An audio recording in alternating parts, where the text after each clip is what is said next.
अध्याय 6 श्लोक संख्या 36। कहते हैं आप अगले श्लोक में भगवान अर्जुन से क्या कह रहे हैं। असंयत आत्मना योगो दुष्प्राप्त इति मे मति वश्यात्मना तु यत्ताः शक्यो वाप्तुं पायता। अब भगवान अर्जुन को ये बताना जा रहे हैं कि हे अर्जुन, तेरे को मैंने ऊपर के श्लोक में बताया, पहले श्लोक में, कि तेरा जो मन है अभ्यास और वैराग्य से स्थिर हो जाएगा। ये भगवान ने 2 उपाय बताए हैं। हमको भी यही 2 उपाय बताए हैं भगवान ने अर्जुन के माध्यम से। और साथ में कहते किसका मन जो होता है ना स्थिर होता है और किसका मन नहीं स्थिर हो सकता। ये 2 उपाय करते हुए भी कई जीवात्माएं ऐसी हैं जिनका मन स्थिर हो सकता है और कई ऐसी हैं जिनका मन स्थिर नहीं हो सकता। एक है असंयत आत्मना। असंयत आत्मना उसको कहते हैं जिसका मन असंयत है, वश में नहीं है अपने। जो अपने मन को वश में नहीं रखता, योगो दुष्प्राप्त है, तो उसको कोई भी योग होना, कर्म योग, भक्ति योग, ध्यान योग, जितने योग हैं वो उसको मुश्किल से प्राप्त होते हैं। सरलता नहीं है उनके लिए। असंयत आत्मा जिसका मन अपने वश में नहीं होता, वो किसी भी योग में सफल नहीं होता। इसके विपरीत वश्य आत्मा, जिसने अपनी आत्मा को वश में कर रखा है, तू यतता, यतन करता हुआ, यतता मैंने जो यतन करता है अपनी आत्मा को वश में करने के लिए, शक्य मैंने वो ही समर्थ है कि इसको अपने आप को प्राप्त करने के लिए अपनी आत्मा को सहज में ही वो जीव प्राप्त कर लेता है। 2 बातें हैं यहाँ पे, एक है वश्य आत्मा, एक है असंयत आत्मा। अब हमको ये देखना है कि हमने अपनी आत्मा को वश में किया हुआ है या नहीं। आत्मा का अभिप्राय यहाँ पर क्या है? जीवात्मा। जीवात्मा जो कि अपने को ये शरीर ना मानकर आत्मा मानना जिस दिन आरंभ कर देती है, क्योंकि संसार ही फंसाने वाला है ना। मन कहाँ विचलित होता है? जब संसार में रहता है। जब आत्मा ये जान जाती है कि मैं संसार में विचरण करने नहीं आई, संसार में मैं आई हूँ पिछले कर्मों से, मेरा कोई प्रारब्ध कर्म था, उसको काटने के लिए मैं इस दुनिया में आई हूँ। कोई ना कोई मेरा आने का कारण था। जब जीव आत्मा ऐसा जान लेती है तो वो जो अपने पिछले कर्मों को भोगती हुई क्या है, व्यथा को प्राप्त नहीं होती है ना। जब उसको कोई दुख नहीं होता, जब भी उस पर कोई सुख आवे चाहे दुख आवे, वो सदा एक रस रहती है। जैसे परमात्मा सम है, ऐसे ही वो आत्मा जब सम रहती है, ना दुखों में परेशान होती है ना सुखों में सुखी होती है, समझो उसने अपनी आत्मा को क्या कर लिया है? वश कर लिया है। वश करना यही है कि किसी भी द्वैत में ना जाना। द्वैत में वही व्यक्ति नहीं जाता जिसको संसार से राग और द्वेष नहीं होता। जब हमको संसार बड़ा ही प्रिय लगता है तो समझो हम फंसे हुए हैं। या हमें किसी के साथ द्वेष लगता है तो हम उससे बात करना भी पसंद नहीं करते, तो भी हम फंसे हुए हैं। किस में फंसे हुए हैं? प्रिय वस्तु और अप्रिय में।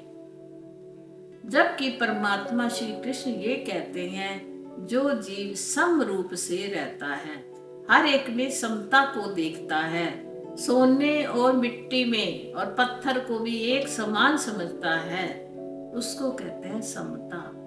जिसका मन कहीं भी अटकता नहीं, ये नहीं है सोने को देख के खुश हो गया और मिट्टी को देखकर दुखी हो गया, या लाभ को देखकर बड़ा प्रसन्न हो गया और हानि को देखकर सिर पीट रहा है।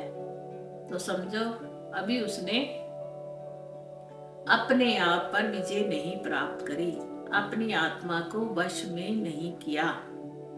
वो कौन सी आत्मा हो गई? असंयत आत्मना। जो असंयत आत्मा है वो किसी भी योग करते समय सफल नहीं होती।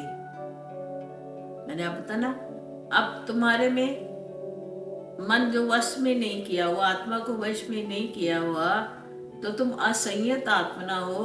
अगर तुम कहो कि मैं कर्म योग करूं, कर्म योग की परिभाषा आपको पहले कई बार बताई हुई है कि जो भी कर्म करो प्रभु को अर्पित करके किसी भी कर्म में आसक्ति ना होवे। तो जो संसार में रहता है ना, तो वो योगी बन सकता है क्योंकि उसको संसार में इतनी आसक्ति है। तो उससे सबसे सर्वप्रथम कर्म योग भी उससे नहीं हो सकता। वो जो भी कर्म करता है कहता है मैंने किया। असंयत आत्मा है ना, वश में नहीं करी अपने आप को, जीवात्मा को। जीवात्मा को ये नहीं कहा कि इसको चलाने वाला तो कोई और है, मैं तो चलने वाला हूँ जैसे वो चला रहा है। परंतु यहाँ जीवात्मा स्वयं कहती है मैंने किया, कर्म के साथ संबंध कर लेती है, जबकि कर्म के साथ विच्छेद होना चाहिए।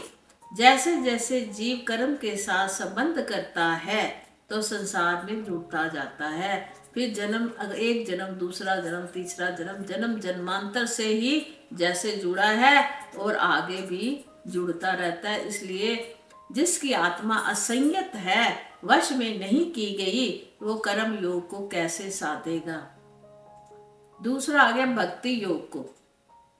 आत्मा वश में है ही नहीं, भक्ति भी नहीं करता, संसार के कामों में रजोगुण में फंसा हुआ है। और कमाओ और कमाओ और कमाओ, खाओ पियो मौज करो, कोई नहीं है, किसने देखा है। तो उसकी आत्मा वश में नहीं है, संसार में भटक रही है, ना तो वो भक्ति योग कर सकता है। तीसरा योग है ज्ञान योग। प्रमुख जो है ज्ञान योग है। ध्यान भी नहीं लगा सकता, बैठ स्थिरता नहीं है उसके अंदर। ध्यान योग कहूँ, असंयत आत्मा ध्यान योग लगा सकता है क्योंकि वो तो चंचल रहता है, मन उसका सदा रजोगुणी है, इसलिए ध्यान अवस्था में भी नहीं बैठ सकता। जबकि ध्यान लगाने पे संकल्प जितने भी होते हैं, कामान जितनी भी कामनाएं होती हैं, उन सब का त्याग करना ही जरूरी है, तभी हम ध्यान योग में बैठ सकते हैं। मन को स्थिर करना जरूरी है, तभी ध्यान में बैठ सकते हैं। परंतु जो आत्मा संसार में भटक रही है, वो उसका मन कैसे स्थिर हो सकता है। इसलिए उससे ये तीनों योग जो होते हैं बड़े ही दुष्प्राप्य हैं। उसको प्राप्त करना उसके बस की बात नहीं है। किसकी? यहाँ दो बातें ना, एक असंयत आत्मना, एक वश्य आत्मना।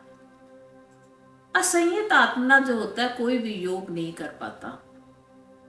क्यों नहीं करता? संसार के अंदर उसका लगाव ज्यादा होता है। इसके विरुद्ध वश्य आत्मना है, जैसे कि योगी हैं, मुनि हैं, महात्मा लोग हैं, जिसने वासुदेवा सर्वमिति ऐसा जान लिया है, सब कुछ वासुदेव ही है और वासुदेव के सिवाय कोई है ही नहीं, सारा जगत अद्वितीय ब्रह्म है, दूसरा कोई है ही नहीं, उसको कहते हैं वश्य आत्मना। जिसने अहम ब्रह्म अस्मि को जान लिया है ना, जिसने ब्रह्म अस्मि को जान लिया है, वो जो है वश्य आत्मा है। जो सोचता है कि संसार जितना भी है सब कुछ ब्रह्म ही ब्रह्म है, चेतन ही चेतन है, चेतन के सिवाय दूसरी कोई सत्ता है ही नहीं। ये हो गया ना। अब जिसने सब कुछ ब्रह्म जान लिया तो उसके लिए कोई द्वैत भाव रहा नहीं रहा। जब द्वैत भाव नहीं रहा तो क्या नहीं रहा? संसार नहीं रहा। जब मन में संसार नहीं रहा तो फिर कोई राग और द्वेष भी नहीं रहा। राग द्वेष नहीं रहा तो मन क्या हो गया? जब तुम्हारे को किसी से कुछ ना लेना ना देना तो क्या कहते हो? मस्त रहते हो ना।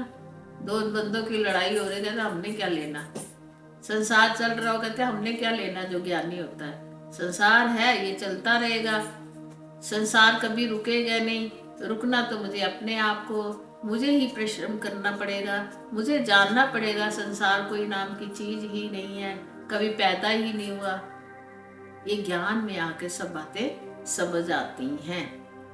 तो इसलिए श्री कृष्ण ने कहा, अर्जुन तेरी बातें सारी ठीक हैं, परंतु जिसने अपनी आत्मा को नहीं जीता वो किसी भी योग को प्राप्त नहीं करता, और इसके विपरीत जिसने अपनी आत्मा को जीत लिया है वो अपने लक्ष्य को प्राप्त कर लेता है। हरि ओम तत्सत।